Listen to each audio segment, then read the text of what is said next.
కాళేశ్వరం కట్టడం, కాళేశ్వరం కూడడం 3 సంవత్సరాలలో జరిగిపోయింది. 1,00,000 కోట్ల రూపాయలు గోదావరి పాలైపోయినాయి. ప్రగతి భవన్ ఆయన విలాసవంతమైన జీవితాన్ని సేదతీరడానికి మాత్రం ఉపయోగపడ్డది తప్ప, గద్దరన్న లాంటి వాళ్ళని ప్రగతి భవన్ గేటు దగ్గర గంటల కొద్దీ ఎండలో కూర్చోబెట్టింది తప్ప, పేద ప్రజలకు ప్రవేశం లేని, తెలంగాణ పేద ప్రజలకు ప్రవేశం లేని నిషేధాజ్ఞలు ఉన్న ప్రగతి భవన్ కేవలం చంద్రశేఖరరావు గారికి వారి కుటుంబానికి ఉపయోగపడ్డది తప్ప తెలంగాణ రాష్ట్ర ప్రజలకు ఏమైనా ఉపయోగపడ్డదా?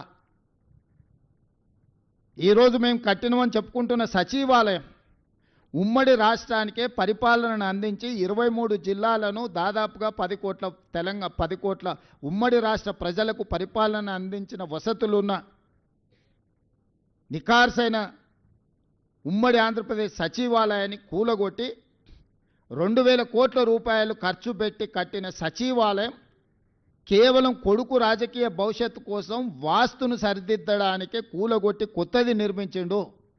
కొత్తగా ఏమైనా ప్రజలకు ఆ సచివాలయం వల్ల అదనపు సౌలభ్యం ఏమైనా వనకూరిందా? అదనపు ప్రయోజనం ఏమైనా ఉన్నదా? ప్రభుత్వంలో సచివాలయం కట్టడం వల్ల నూతనంగా ఏమైనా ఉద్యోగాలు వచ్చినాయా?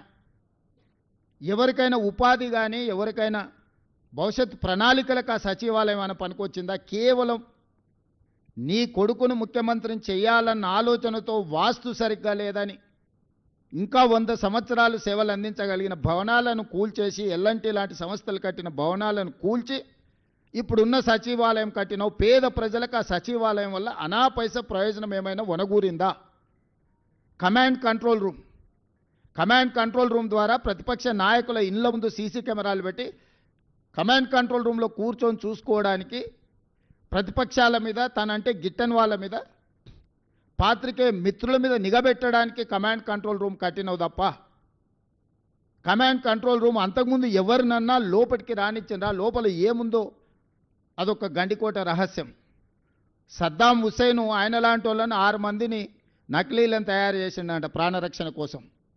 ఎక్కడికి వెళ్ళినా వాళ్ళు ముందుగాల వెళ్తే ఎవరు సద్దాం హుస్సేనో తెలియక ఎవరిని చంపాలనో ఆలోచన చేస్తారని భయంతో, కుటుంబ సభ్యులు కూడా, సొంత భార్య కూడా అత్యాయత్నం చేస్తుందనే భయంతో నకిలీ సద్దాం హుస్సేన్లను తయారు చేసి నమూనాలను పెట్టి ప్రాణభయంతోనే రక్షణ కల్పించుకున్నాడని మనం చాలా వార్తలు చదివినాం. ఇలా చంద్రశేఖరరావు గారు ప్రాణభయంతో తనను కాపాడుకోవడానికి ప్రగతి భవన్లో బుల్లెట్ ప్రూఫ్ అద్దాలు బాత్రూంలో కూడా పెట్టుకునే పరిస్థితి వచ్చింది. ప్రతి వాళ్ళ మీద నిఘబెట్టాలన్న, తొంగి చూడాలి ప్రైవేటు జీవితాలలో అని తండ్రి కొడుకుల ఆలోచనతోటి టెలిఫోన్ ట్యాపింగ్ కానీ లేకపోతే కమాండ్ కంట్రోల్ రూమ్ కానీ కట్టినరు. రైతుల కోసం 1 కోటి ఎకరాలకు నీళ్ళు ఇస్తామని చెప్పి 1,00,000 కోట్లు ఖర్చు పెట్టిన కాళేశ్వరం కూలిపోయింది. ఈ 10 సంవత్సరాలల్లా ఈ తెలంగాణ రాష్ట్రానికి ప్రయోజనం చేకూర్చే విధంగా ఏ ప్రణాళికలైనా కేసీఆర్, నరేంద్ర మోడీ గారు, కిషన్ రెడ్డి గారు, కేటీఆర్ గారు చేసిండ్రా? పోల్చి చూడండి. 10 సంవత్సరాల మా పరిపాలనను పోల్చండి, 10 సంవత్సరాల వాళ్ళ పరిపాలనను పోల్చండి, విశ్లేషించండి. మీడియా మిత్రులు మీరు పూర్తిగా ప్రణాళికబద్ధంగా ఒక్కొక్క డిపార్ట్మెంటుని, అగ్రికల్చర్, ఇరిగేషన్, ఎడ్యుకేషన్, మున్సిపల్, ఇట్లా ఏ శాఖకు ఆ శాఖకు విడదీయండి. ఏదైనా ఒక ప్రణాళికతోని వీళ్ళు ఏమైనా వ్యూహరచన చేసిండ్రా? 16,000 కోట్ల మిగులు బడ్జెట్తో అప్పచెప్తే 8,11,000 కోట్ల రూపాయల అప్పుతోని మాకు అప్పచెప్పారు. ఏ ఒక్కరోజు కూడా భవిష్యత్ ప్రణాళికలను ఏమైనా రచించిండ్రా? హైటెక్ సిటీ పక్కన కట్టిన శిల్పారామం కూడా ఆనాడు మేము నిర్మించిందే. ఈరోజు ఐటీ కంపెనీలు కానీ, ఫార్మా కంపెనీలు కానీ, ఎడ్యుకేషనల్ ఇన్స్టిట్యూట్స్, ఐఎస్బి కావచ్చు, నల్సర్ కావచ్చు, IIIT కావచ్చు, ఇట్లా చెప్పుకుంటూ వెళ్తే చాలా అంతర్జాతీయ ప్రమాణాలు కలిగిన విద్యా సంస్థలు ఈరోజు సిలికాన్ వ్యాలీని మనోళ్ళు డిక్టేట్ చేయగలుగుతున్నారంటే ఆనాడు మేము ఏర్పాటు చేసిన విద్యా సంస్థలే ఈరోజు ప్రపంచ స్థాయిలో మనకు గుర్తింపు తీసుకొచ్చినాయి. ఒక్క అదనపు ఎయిర్పోర్ట్ అయినా మన తెచ్చిండా? మేం కట్టిన శంషాబాద్ అంతర్జాతీయ ఎయిర్పోర్టే తప్ప 10 సంవత్సరాలల్లో ఒక్క కొత్త రైల్వే లైన్ కానీ, ఒక్క కొత్త అంతర్జాతీయ ఎయిర్పోర్ట్ కానీ, పోనీ డొమెస్టిక్ ఎయిర్పోర్ట్ కానీ, లేకపోతే మనకు ఇలాంటి అభివృద్ధి కార్యక్రమాలు ఏమైనా తీసుకొచ్చిండ్రా వీళ్ళిద్దరూ? మనం ఇచ్చిన ఐటీఐఆర్ను రద్దు చేయడం తప్ప, ఏఐబీపీ ప్రాజెక్టుల కింద మనం ఇచ్చిన ప్రాజెక్టులను రద్దు చేయడం తప్ప, సాగునీటి ప్రాజెక్టుల మీద 6,000 కోట్ల రూపాయలు బ్యాంకుల ఎఫ్డీతోని జిహెచ్ఎంసీని అప్పచెప్తే ఈరోజు 10,000 కోట్ల రూపాయలు అప్పు ఉంది జిహెచ్ఎంసీ మీద. మరి కౌన్సిలర్లు వాళ్ళే గెలిచిండ్రు, కార్పొరేటర్లు వాళ్ళే గెలిచారు, ఎమ్మెల్యేలు వాళ్ళే గెలిచారు, ఎమ్మెల్సీలు వాళ్ళే గెలిచారు, ఎంపీలు వాళ్ళే గెలిచిండ్రు. మొత్తం పరిపాలన మీద 100% గుత్తాధిపత్యం వాళ్ళ చేతుల్లోనే ఉంది. ఎందుకు అభివృద్ధి చేయలేకపోయినరు? హైదరాబాదు దాహార్తి తీర్చడానికి ఏదైనా ఒక నూతన తాగునీటి పథకాన్ని 10 ఏళ్లలో వీళ్ళు మొదలుపెట్టినరా? పూర్తి చేసిండ్రా? మీరు ఒక్కసారి చెప్పండి. ఈరోజు కృష్ణానది జలాల నాడు చంద్రబాబు నాయుడు గారు మొదలు పెడితే phase 1, phase 2, phase 3 Congress party చేసింది. గోదావరి జలాలను ఆనాడు రాజశేఖర రెడ్డి గారు ప్రణాళికలు, కిరణ్ కుమార్ రెడ్డి గారు ప్రణాళికలు చేస్తే అవి పూర్తయినాయి. మెట్రో రైలు జైపాల్ రెడ్డి గారు, రాజశేఖర రెడ్డి గారు కలిసి హైదరాబాద్ నగరానికి మెట్రో తెచ్చిరు. ఆనాడు మెట్రో దేశంలోనే 2వ స్థానంలో ఉండే, ఇవాళ 9వ స్థానానికి పడిపోయింది. 10 సంవత్సరాల మెట్రోను 1 కిలోమీటర్ అయినా విస్తరించిండ్రా? 7 కిలోమీటర్లు ఓల్డ్ సిటీలో కట్టాల్సిన మెట్రోను ఎల్ఎన్టీకి అమ్ముడు పోయి ఎల్ఎన్టీ దగ్గర కమిషన్లు తీసుకొని వాళ్ళని బెదిరించి బ్లాక్మెయిల్ చేసి సచివాలయం ముందు, మన అసెంబ్లీ ముందు నుంచి టన్నెల్ పోవాలి, పైనుంచి పోతుందని బేగం బజార్ల వ్యాపారాలను దెబ్బతీస్తారని 3 సంవత్సరాలు ప్రాజెక్టును ఆపి 1,000 కోట్లు ఎల్ఎన్టీతో వసూలు చేసుకొని ఈరోజు ఎల్ఎన్టీ మునగడానికి కారణము కేసీఆర్, కేటీఆర్ కాదా? మీరందరూ సజీవ సాక్ష్యం కదా. ఎల్ఎన్టీని ఎట్లా బ్లాక్మెయిల్ చేసిండు చంద్రశేఖరరావు? ఎందుకు మెట్రో నగర విస్తరణతో పాటు మెట్రో విస్తరణకు ఎందుకు ప్రణాళికలు చేయలేదు? ఎందుకు కట్టలేదు? 10 సంవత్సరాలు స్ట్రైట్గా 10 సంవత్సరాల 20 లక్షల కోట్ల రూపాయల ఆదాయము చంద్రశేఖరరావు గారి చేతికి వచ్చింది తెలంగాణ రాష్ట్రంలో. 20 లక్షల కోట్ల రూపాయల ప్రజలు కట్టిన పన్నులు చంద్రశేఖరరావు గారు ఎక్కడ ఖర్చు పెట్టిండు, ఏమి నిర్మించిండు, ఏమి అదనపు ఆదాయాన్ని తీసుకొచ్చిండు? మా 10 సంవత్సరాలు మేము నికార్స్గా ఈరోజు నేను చెప్తున్నా, ప్రతి ఒక్కటి మిమ్మల్ని నేను తీసుకెళ్ళి చూపిస్తాను. అంతర్జాతీయ ఎయిర్పోర్ట్ కానీ, ఔటర్ రింగ్ రోడ్ కానీ, హైటెక్ సిటీ చుట్టూతో వచ్చిన ఐటీ కంపెనీలు కానీ, ఎడ్యుకేషనల్ ఇన్స్టిట్యూట్స్ కానీ, హైదరాబాద్లో ఈరోజు నడుస్తున్న మెట్రో కానీ, గోదావరి జలాలు కానీ, కృష్ణానది జలాలు కానీ, ఫ్లైఓవర్ల గురించి మాకు చెప్తున్నాడు. మరి చెన్నారెడ్డి గారు ఏ రోజు కట్టిండ్రు? ఇక్కడ పెద్దలు చాలామంది ఉన్నారు. ఫ్లైఓవర్ అనే విధానాన్ని కనిపెట్టింది కాంగ్రెస్ పార్టీ. బేగంపేటలో కానీ లేకపోతే తార్నాకలో కానీ ఫ్లైఓవర్లు ఎప్పుడు కట్టిండ్రు? పోనీ నువ్వు కట్టి పూర్తి చేసిన ఫ్లైఓవర్లు ఎన్ని ఉన్నాయో చెప్పు. మేము కట్టిన ఔటర్ రింగ్ రోడ్డును పల్లి బఠానీలకు అమ్మేసుకొని పారిపోయినావు నువ్వు. పొయ్యే ముందల క్లోజింగ్ సేల్స్ కింద లక్షల కోట్ల విలువైన ఔటర్ రింగ్ రోడ్డుని 7,500 కోట్లకు అమ్మేసింది. అందుకే ఈరోజు ఆ 10 సంవత్సరాల పరిపాలన మేమున్నప్పుడు బీజేపీ, బీఆర్ఎస్ ఉన్న 10 సంవత్సరాల పరిపాలన అంచనా వేసి రేపటి 10 సంవత్సరాల కోసం నేను కొత్త ప్రణాళికలు రచిస్తున్నా. తెలంగాణ రైజింగ్ 2047 అనే ఒక పాలసీ విజన్ డాక్యుమెంట్ని ఈరోజు మేము తీసుకొస్తున్నాము. 2047కి స్వతంత్రం వచ్చి 100 సంవత్సరాలు పూర్తి చేసుకోబోతున్నాం. రాబోయే 100 సంవత్సరాల కోసం ఎలాంటి భవిష్యత్ ప్రణాళికలు ఉండాలనో మేము ఒక విజన్ డాక్యుమెంట్ ప్లాన్ చేస్తున్నాం. ఈరోజు మెట్రో విస్తరణకు 43,000 కోట్ల రూపాయల ప్రణాళికలతో కేంద్ర ప్రభుత్వానికి మేము ఇచ్చినాం. బ్యాడ్ బ్రదర్స్ ఇద్దరు కలిసి అడ్డుకుంటున్నారు, కిషన్ రెడ్డి, కేటీఆర్ కలిసి. ఆనాడు హైదరాబాదు నగర అభివృద్ధి కోసం కొట్లాడిన వాళ్ళని హైదరాబాద్ బ్రదర్స్ అనేటోళ్ళు, శశిధర్ రెడ్డిని, మరి జనార్దన్ రెడ్డిని. హైదరాబాద్కి తాగునీళ్ళు కానీ, హైదరాబాద్ నగర విస్తరణ కోసం కానీ, హైదరాబాద్లో ఉండే పేదవాళ్ళ కోసం, నిత్యం ప్రజల కోసం ఆనాడు ప్రయత్నం చేసిన పీజేఆర్, శశిధర్ రెడ్డిని హైదరాబాద్ బ్రదర్స్ అనేది. ఈరోజు అభివృద్ధిని అడ్డుకుంటున్న కిషన్ రెడ్డిని, కేటీఆర్ను ఈ నగరవాసులు బ్యాడ్ బ్రదర్స్ అని అంటున్నారు. ఈ బ్యాడ్ బ్రదర్స్ ఇద్దరు మెట్రో విస్తరణను అడ్డుకుంటున్నారు, మూసి ప్రక్షాళనను అడ్డుకుంటున్నారు, రీజనల్ రింగ్ రోడ్డును అడ్డుకుంటున్నారు, ఫ్యూచర్ సిటీని అడ్డుకుంటున్నారు. మేము ఈరోజు గోదావరి జలాలు 20 టీఎంసీలు నగరానికి తేవాలంటే వాటిని అడ్డుకుంటారు. హైదరాబాద్లో కట్టాలనుకున్న ఫ్లైఓవర్లు కానీ, అండర్ పాస్లు కానీ, ఎలివేటెడ్ కారిడార్లను అడ్డుకుంటారు. ఈనాడు 30 సంవత్సరాల నుంచి పెండింగ్ ఉన్న కంటోన్మెంట్ నుంచి షామీర్పేటకు కావాల్సిన ఎలివేటెడ్ కారిడార్, కంటోన్మెంట్ నుంచి మేడ్చల్కు వెళ్లాల్సిన ఎలివేటెడ్ కారిడార్లు ఇవాళ మేము తెచ్చి 5,000 కోట్ల రూపాయలతో పనులను ప్రారంభించినాం. కొన్ని దశాబ్దాల కోరిక, మొత్తం ఉత్తర తెలంగాణ మొత్తం ఈ 2 ఎలివేటెడ్ కారిడార్ల మీదనే ఆధారపడ్డది. హైదరాబాదు నగరం మొత్తం అటువైపు విస్తరించింది. ఇవాళ 1 కోటి జనాభా ఉంటే 50 లక్షల జనాభా ఆ పక్కనే ఉంది నగరంలో. కరీంనగర్, ఆదిలాబాద్ నుంచి మొదలు పెడితే ఉత్తర తెలంగాణ మొత్తం ఆ 2 ఎలివేటెడ్ కారిడార్ల మీద ఉంది. 10 సంవత్సరాలు మీరు అనుమతి ప్రయత్నం చేయలేదు. కేవలం సచివాలయం కోసం ఆర్మీ ల్యాండ్ని 50 ఎకరాలు ఇవ్వలేదని వాళ్ళతో పంచాయతీ పెట్టుకొని పక్కన పెడితే వచ్చిన 100 రోజుల్లోనే ఆ సమస్యను పరిష్కరించి ఈరోజు ఆ ఎలివేటెడ్ కారిడార్లకు ఈరోజు ప్రణాళికలు వేసి మేము ముందుకు వెళ్తున్నాం. బేగంపేట ఎయిర్పోర్ట్ మధ్యలో నుంచి అండర్ టనెల్ ఈరోజు రోడ్లకు అనుమతులు తీసుకొచ్చిన నేను. ఇవాళ వరంగల్ ఎయిర్పోర్ట్కి అనుమతి తెచ్చినాం, ఆదిలాబాద్ ఎయిర్పోర్ట్కి అనుమతి తీసుకొచ్చినాం. ఈరోజు భద్రాద్రి, కొత్తగూడెం, రామగుండం ఎయిర్పోర్ట్లకు ఇంకో 2 అదనపు ఎయిర్పోర్ట్ల కోసం ఈరోజు ప్రయత్నం చేస్తున్నాం. ఈరోజు తెలంగాణ రాష్ట్రానికి పోర్టు లేకపోవడం వల్ల ఈవీ ఇండస్ట్రియల్ డెవలప్మెంట్ ఆగిపోతే కేంద్ర ప్రభుత్వాన్ని, ఆంధ్రప్రదేశ్ ప్రభుత్వాన్ని ఒప్పించి మచిలీపట్నానికి greenfield national highway 12 lanes road వేసి ఈరోజు మనకు పోర్టు లేని లోటును తీర్చి మచిలీపట్నం పోర్టు నిజాం కాలంలో ఉన్న పోర్టుకి ఈరోజు మనం అనుసంధానం చేస్తున్నాం. ఈరోజు రేడియల్ రోడ్స్ వేస్తున్నాం. ఈరోజు శ్రీశైలం ఎలివేటెడ్ కారిడార్ నేషనల్ హైవేతో పాటు శ్రీశైలం టైగర్ రిజర్వ్ ఫారెస్ట్లో 56 కిలోమీటర్ల ఎలివేటెడ్ కారిడార్కి ఈరోజు కేంద్రం నుంచి అనుమతి తీసుకొచ్చినాం. ఈరోజు హైదరాబాద్ ఎయిర్పోర్ట్ నుంచి కొడంగల్కి డెడికేటెడ్ హైవే వేస్తున్నాం. ఈరోజు ఎన్నో ఇండస్ట్రియల్ పార్కుల కోసం ల్యాండ్ ఎక్విజిషన్ ఒక స్ట్రీమ్ లైన్ చేసినాం.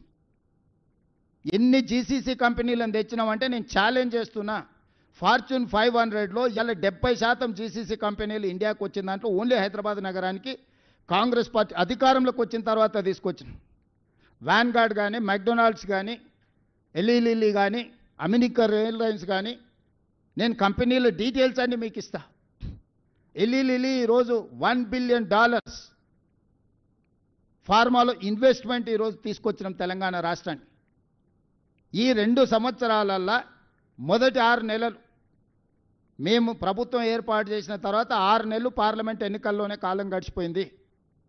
ఈ 2 ఏళ్లలో మేము పనిచేసింది సంవత్సరన్నరనే. సంవత్సరన్నరలో 3 లక్షల కోట్ల రూపాయలు ఈ రాష్ట్రానికి పెట్టుబడులు తీసుకొచ్చినాము. ఇవాళ గ్లోబల్ కెపబిలిటీ సెంటర్స్ కానీ, డేటా సెంటర్స్ కానీ, మిగతా ఇన్ఫ్రాస్ట్రక్చర్లో వేలాది కోట్ల రూపాయల పెట్టుబడులు తీసుకొచ్చి నగర విస్తరణ కోసం మేము ప్రణాళికలు చేస్తున్నాము. 10 సంవత్సరాలు మీరు ఏమీ చెయ్యకపోను తెలంగాణ రాష్ట్రాన్ని కొల్లగొట్టి ప్రజలకు ఉపయోగం లేని, ప్రయోజనం లేని కమాండ్ కంట్రోల్ రూమ్, సచివాలయం, ప్రగతి భవన్, కాళేశ్వరం చూపించి ఎంతకాలం ప్రజల్ని మభ్యపెడతారు? మేం కట్టిన మెట్రో, మేము కట్టిన ఔటర్ రింగ్ రోడ్, మేము తెచ్చిన అంతర్జాతీయ ఎయిర్పోర్ట్, మేము తెచ్చిన ఐటీ కంపెనీలు, మేము తెచ్చిన ఫార్మా కంపెనీలు, చెన్నై నుంచి ఇక్కడికి తరలించుకొచ్చిన సినిమా ఇండస్ట్రీ ఒక గ్రోత్ కారిడార్గా పనిచేసి ఈరోజు లక్షల కోట్ల రూపాయల ఆదాయాన్ని రాష్ట్రానికి తెచ్చిపెట్టి లక్షలాది మందికి ఉద్యోగ ఉపాధి అవకాశాలు మేము కల్పించినాము. మీరు తెచ్చిన సచివాలయంతో ఒక్క పోస్ట్ అన్న అదనంగా వచ్చిందా? మీరు కట్టిన కమాండ్ కంట్రోల్ రూమ్తో ఒక్క పోస్ట్ అన్న అదనంగా వచ్చిందా? మీరు కట్టిన ప్రగతి భవన్ వల్ల ఒక్క ఉద్యోగమైన వర్కాన్ని వచ్చిందా? మీరు కట్టిన కాళేశ్వరం వల్ల 1 ఎకరాకు నీళ్ళు ఏమైనా మీరు ఇచ్చిండ్రా? లక్షల కోట్ల రూపాయలు కాంట్రాక్టర్లకు ఇచ్చి కమిషన్లు కొల్లగొట్టడానికి మీకు ఉపయోగపడ్డాయి. కానీ మీరు మాత్రం ఆగర్భ శ్రీమంతులైనరు.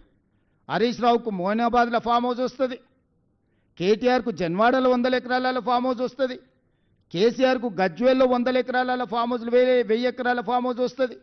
మీకు టీవీలు వస్తాయి, మీకు పేపర్లు వస్తాయి, మీకు పెట్టుబడులు వస్తాయి, మీకు వ్యాపారాలు వస్తాయి. మీరు విలాసవంతమైన జీవితాన్ని అనుభవిస్తారు. తెలంగాణ యువతకు మీరు ఉద్యోగాలు ఇచ్చిండ్రా? మీరు నోటిఫికేషన్లు ఇయ్యక కొన్ని, నోటిఫికేషన్లు ఇస్తే ప్రశ్నపత్రాలు పరీక్షలు నిర్వహించకపోవడం కొన్ని, పరీక్షలు నిర్వహిస్తే ప్రశ్నపత్రాలు బజార్లలో పల్లి బఠానీలలాగా అమ్ముతుంటే 2011 తర్వాత 2025 వరకు గ్రూప్ 1 ఉద్యోగాలు మీరు నిర్వహించకపోతే, నేను వచ్చిన తర్వాత group 1, group 2, group 3, group 4, medical and health, police department, సంవత్సరంన్నర తిరిగే లోపల 70,000 ప్రభుత్వ ఉద్యోగ నియామకాలు చేపట్టి నిరుద్యోగ యువకుల సమస్యను మేము పరిష్కరించినాము. ప్రతి ఉద్యోగి మేము ఇచ్చిన వాళ్ళ వివరాలు ఈరోజు మీడియాకి ఇస్తాం మేము ఎప్పుడు కావాలంటే అప్పుడు. ఇట్లాంటి తప్పుడు మాటలు మాట్లాడతారని ఎల్బీ స్టేడియంలో శిల్పారామంలో ప్రజల కళ్ళ ముందు 562 మంది గ్రూప్ 1 ఉద్యోగాలు, ఇలా దాదాపుగా డిఎస్పీలు ఎంతమంది ఉన్నారో 120 ఆడపిల్లలు ఎంతమంది డిఎస్పీలు ఉన్నారో ఇలా పేపర్లలో రాశారు. గ్రూప్ 2లో 783 మందికి మీ అందరు సాక్షిగా నేను నియామక పత్రాలు ఇచ్చిన. మెడికల్ అండ్ హెల్త్ కావచ్చు, పోలీస్ డిపార్ట్మెంట్ కావచ్చు, టీచర్లు 60 రోజుల్లోనే 11,000 ఉద్యోగాలు నోటిఫికేషన్లు ఇచ్చి పరీక్ష ఫలితాలు ఇచ్చి నియామక పత్రాలు అందజేసిన. ఈరోజు స్పోర్ట్స్ యూనివర్సిటీ మీరు స్పోర్ట్స్ని కంప్లీట్ నిర్లక్ష్యం చేశారు, మూసేసారు. ఏందయ్యా కేటీఆర్ ఈ నగరానికి తీసుకొచ్చింది ఒక గొప్ప వరం అంటే గంజాయి డ్రగ్స్. పండగ పూట కూడా దీపావళి పండుగ చుచ్చుబుడ్లు కాల్చుకోవాల్సిన దగ్గర గంజాయి దమ్ము కొట్టాలి, డ్రగ్స్ సేవించాలి. ఈ నగరాన్ని ఒక డ్రగ్స్ అడ్డాగా కేంద్రంగా మార్చిండు కేటీఆర్. నేను నిర్దిష్టమైన ఆరోపణ చేస్తున్నా. నువ్వు కలిసి తిరిగిన కేదార్ దుబాయ్లో డ్రగ్స్ మోతాదు మించి చచ్చిపోయినట్టు రిపోర్ట్లు రాలేదా? నీకు అత్యంత సన్నిహితుడు కదా, నీ వ్యాపార పార్ట్నర్ కదా. నీ బావమరిది ఫామ్ హౌస్లో దొరికిన వాడు డ్రగ్స్ కొకైన్ తీసుకొని దొరికింది నిజం కాదా?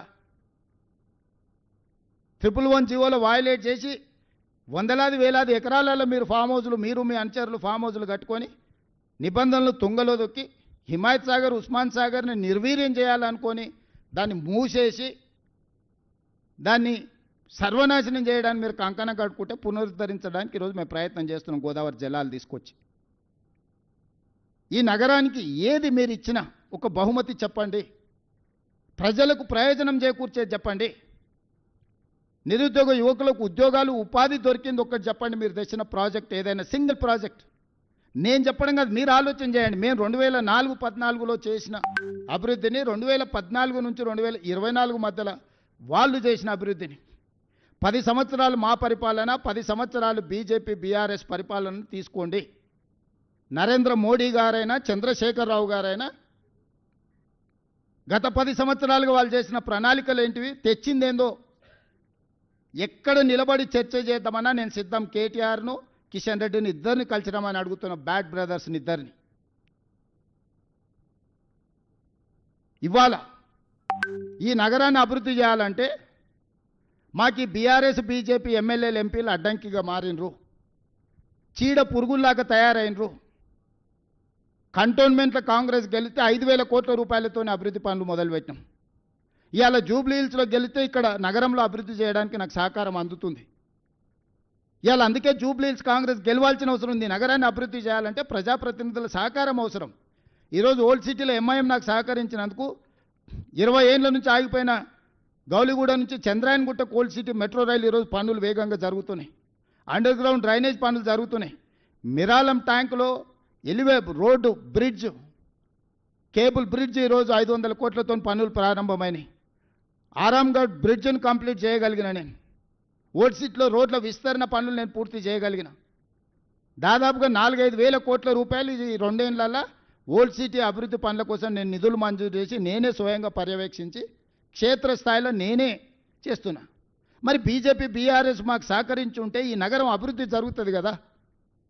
ఈరోజు నేను ఏం అడుగుతున్నా, ఒక ఓటు అడుగుతున్నా. ఈ ఓటు ద్వారా అభివృద్ధి చేసుకుందాం, మెట్రో విస్తరించుకుందాం, నగరానికి గోదావరి జలాలు తెచ్చుకుందాం, మూసీ నది ప్రక్షాళన చేసుకుందాం.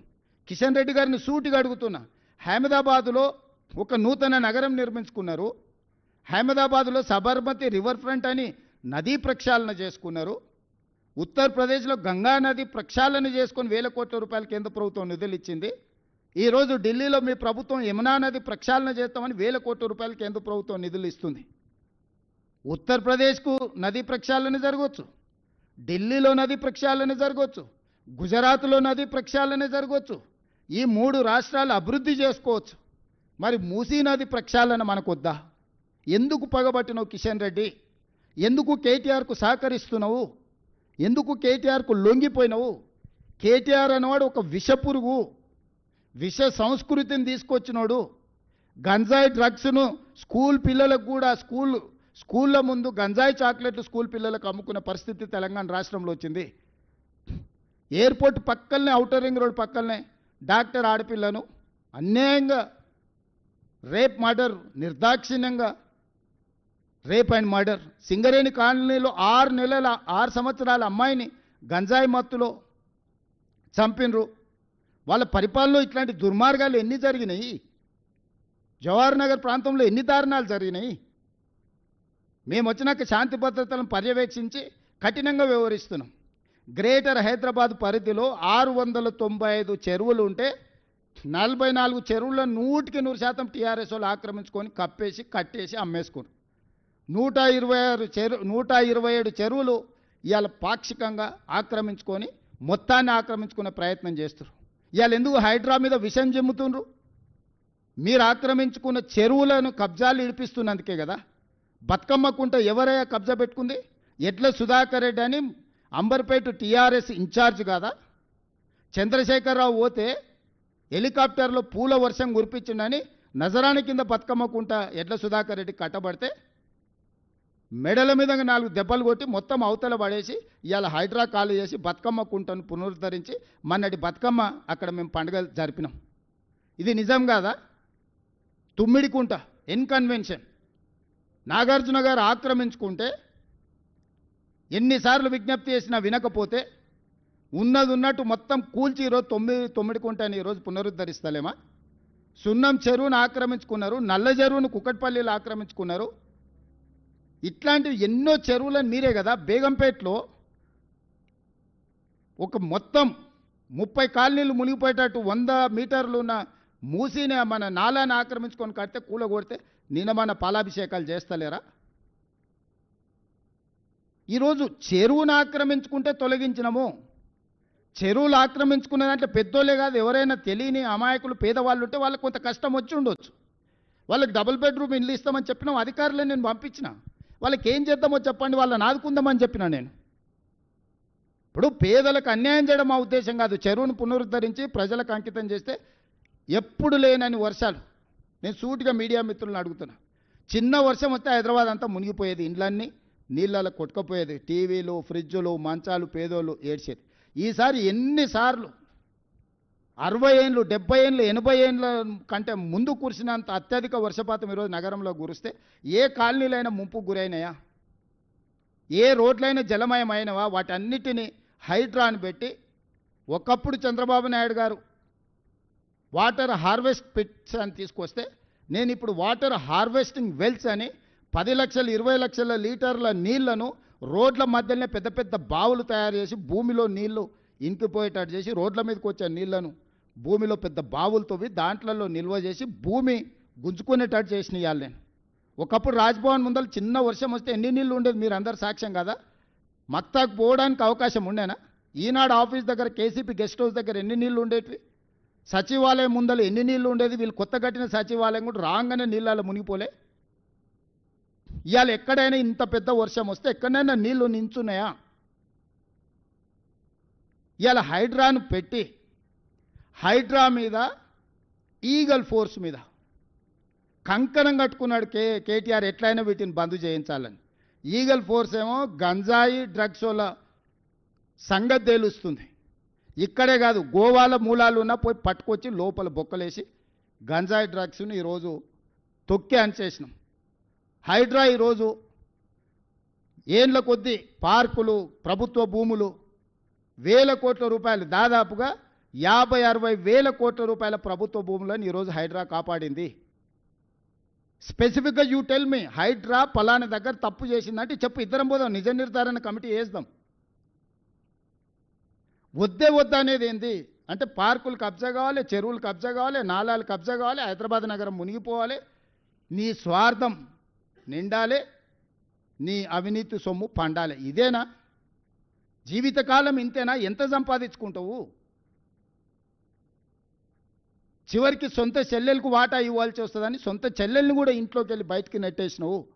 ఇంతకంటే ఎవడైనా నికృష్టుడు ఉంటాడా? పాత సామెతోటి ఉంది, కోతుల పంచాయతీ పిల్లి తీర్చిందని. హరీష్ రావు సంగతి మీరు అందరూ ఆలోచన చేయరు. మెదక్లో జగ్గారెడ్డిని ఫస్ట్ బయటికి తోలేండు అడ్డం వస్తాడని, విజయశాంతిని బయటికి తోలేండు, రఘునందన్ రావుని బయటికి తోలేండు.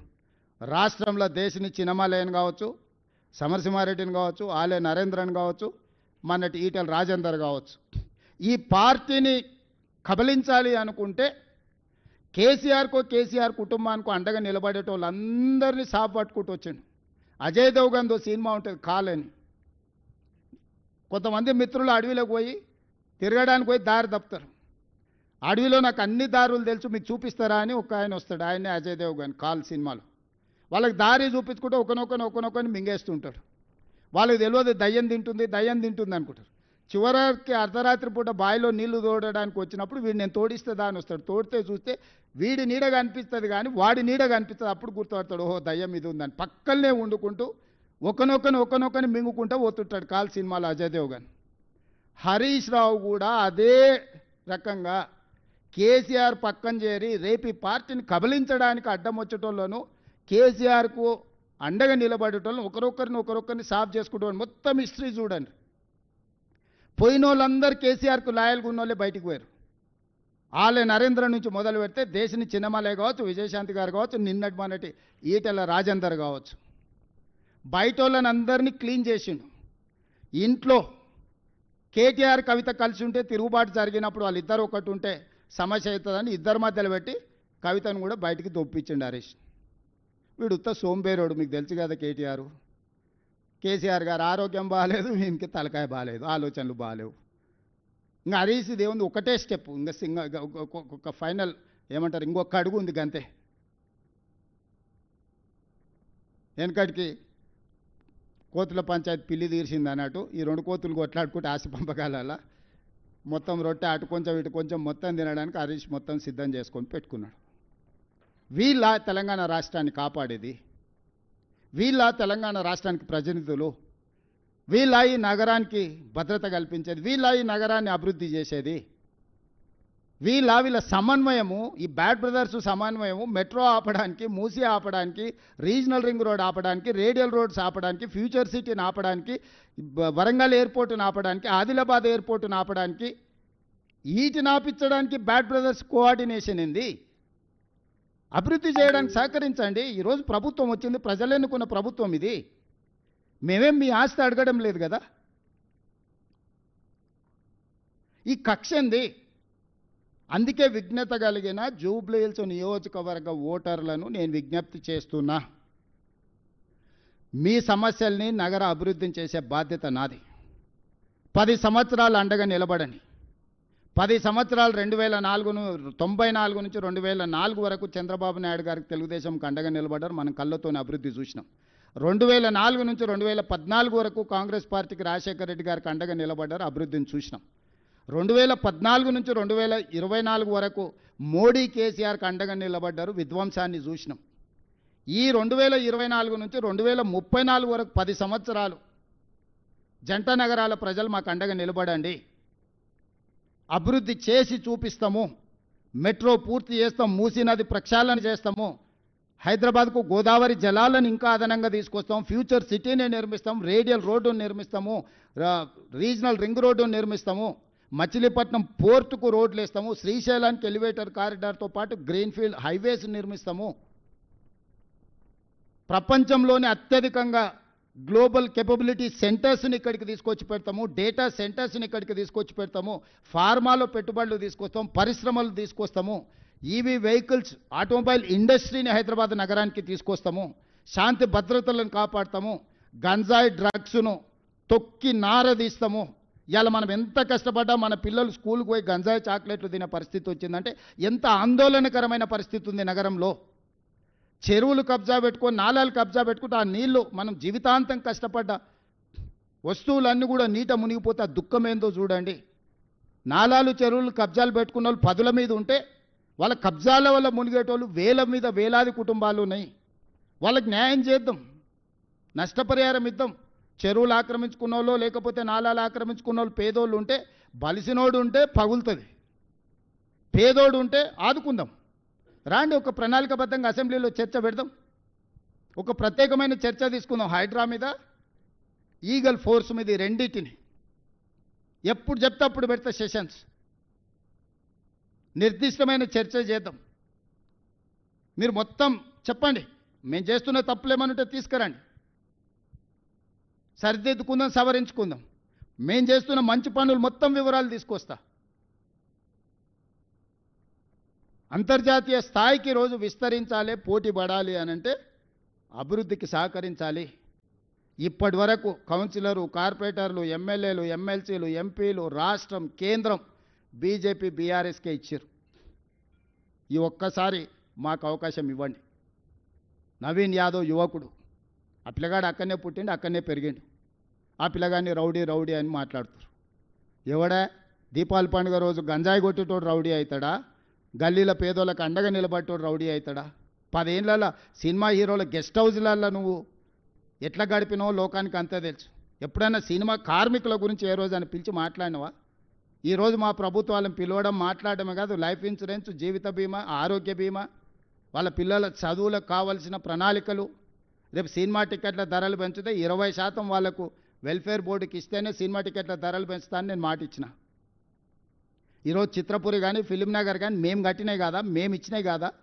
ఈరోజు సినిమా ఇండస్ట్రీ 1964లో నంది అవార్డులు మేము మొదలుపెట్టినాం, కళాకారులను ప్రోత్సహించాలి.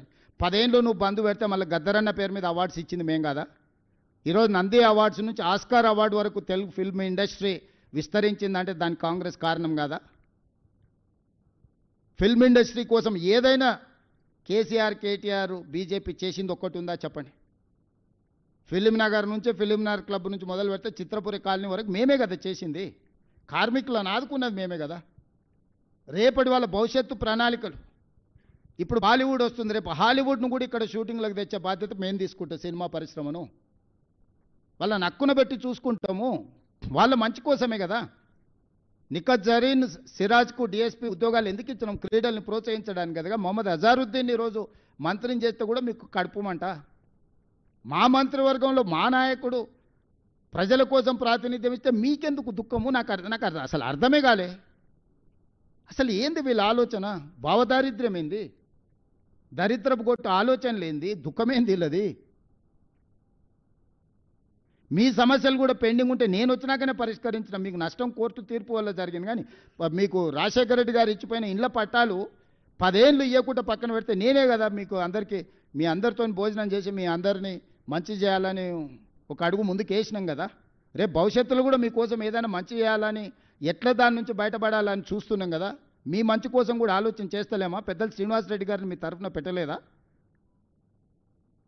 ఎవరిని వదిలేసినా మీరు చెప్పండి. విద్యార్థులను వదిలేసినామా? నిరుద్యోగ యువకులను వదిలేసినామా? రైతులను వదిలేసినామా? మహిళలను వదిలేసినామా?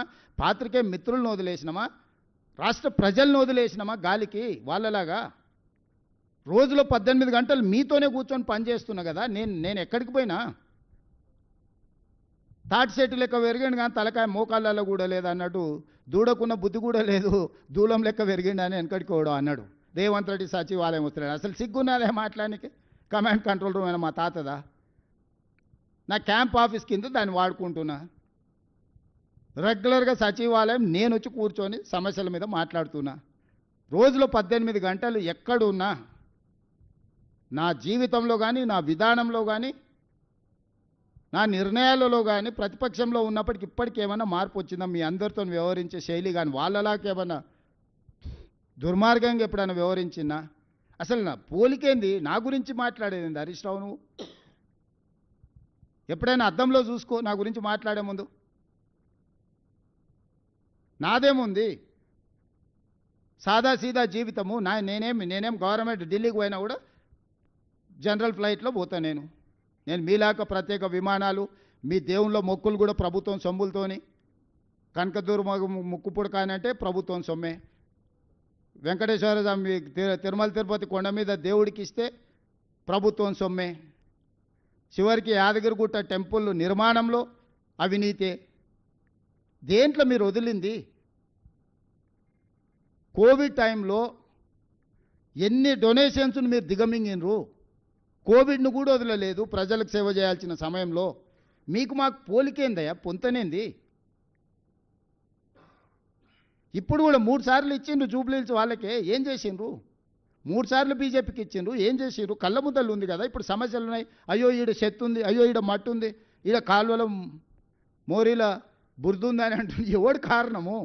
అసలు సిగ్గాను ఉండాలి. అందుకే నా చెత్తకుండి దగ్గర ఓ రోజు కట్టేసేయారు. కట్టేస్తే గొలుసు పెట్టి కట్టేస్తే తెలుస్తుంది, జ్ఞానోదయం కలుగుద్దేమో అట్లనా అని. అన్ని సమస్యలను పరిష్కరించి నగరాన్ని అంతర్జాతీయ ముఖచిత్రంలో పెట్టడానికి జూబ్లీహిల్స్ నియోజకవర్గ ఓటర్లను సహకరించాల్సిందిగా నేను విజ్ఞప్తి చేస్తున్నా. మీడియా మిత్రులకు కూడా సర్వేల గురించి నేను ఎక్కువ మాట్లాడదలుచుకోలే. సారు కారు 16 అన్నారు, పరారు అయిపోయారు. 100కి ఒక్కటి తగ్గేది లేదన్నారు, బొక్కలు ఇరిగి బోర్ల పడ్డారు. ఒక 10 ఉదంతాలు చూసినాం. నేను ఏ సర్వే ఏజెన్సీలను ఎవరి గురించి నేనేం అనదలుచుకోలే. మనం బ్యాండ్ మేళం మనం డబ్బులు ఇచ్చి పిలుచుకుంటే వాడు మనం పాడవన్న పాట పాడతాడు, వేరే పాడతాడా? మనం ఒకవేళ సావు కూలిస్తే సావు పాట పాడమంటే సావు పాట పాడతాడు, కానీ పెళ్లి పాట పాడతాడు పాడాడు కదా. మనం నగదిచ్చి మనం సర్వే చేసుకుంటే మనకు అనుకూలంగానే ఇస్తాడు, వ్యతిరేకంగా ఎందుకు ఇస్తాడు? వాళ్ళు ఏదో నగదిచ్చారు, వాళ్ళు ఏదో చేసుకోరు, వాళ్ళ మీద చర్చ చేస్తూ నేను ఏ ఛానల్స్ని ఏ పేపర్లను ఎందుకు వేసిరని నేను అడగదలుచుకోలే. మీ ఇష్టం, మీ వ్యాపారం, మీ లాభం ఏది ఉంటే అదే చేసుకోరి.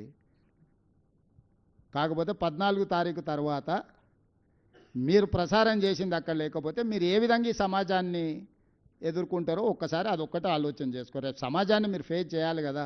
నిజం నిప్పు లాంటిది 4వ పిల్లర్ ఏంటో చెప్తారు కదా. ఆ పిల్లర్ లేదు, 3 పిల్లర్లు ఉన్నాయి తెలంగాణలో అని చెప్తారా? నిప్పు కాస్త ఉప్పు అయింది, ఉప్పు కాస్త పప్పు అయిందని చెప్తారా? కాబట్టి దయచేసి కొన్ని పొలిటికల్ పార్టీ ఓన్డ్ మీడియా ఉంటుంది, అది మీడియా కింద మేము ఎప్పుడు చూస్తలేము. కరపత్రాల కిందనో పార్టీ కార్యకర్తల కిందనో ఇస్తాం. మనుషులుగా వాళ్ళను రిపోర్టర్ల అని మాకు విజిటింగ్ కార్డు ఇచ్చినా గౌరవిస్తున్న వ్యక్తులుగా వాళ్ళని రిపోర్టర్స్గా మేము ఎప్పుడు చూడం. కానీ న్యూట్రల్ జర్నలిజం చేసేవాళ్ళు చిన్న చిన్న ప్యాకేజీల దాంట్లో పోయి మాత్రం ఈ తప్పులు చేయబాకండి. నిజం అబద్ధం ఏముంది 14 తారీఖు నాడు ఈ సమయానికి మీకు తెలుస్తుంది, మాకు తెలుస్తుంది. బీఆర్ఎస్ను ఓడించండి, బీజేపీ డిపాజిట్ను గల్లంతు చేయండి. ఇది ఒక్కటే నా విజ్ఞప్తి. ఈ రెండే వాళ్ళిద్దరికి శిక్ష. ఈ 10 ఏళ్ళు సర్వనాశనం చేసినందుకు వాళ్ళు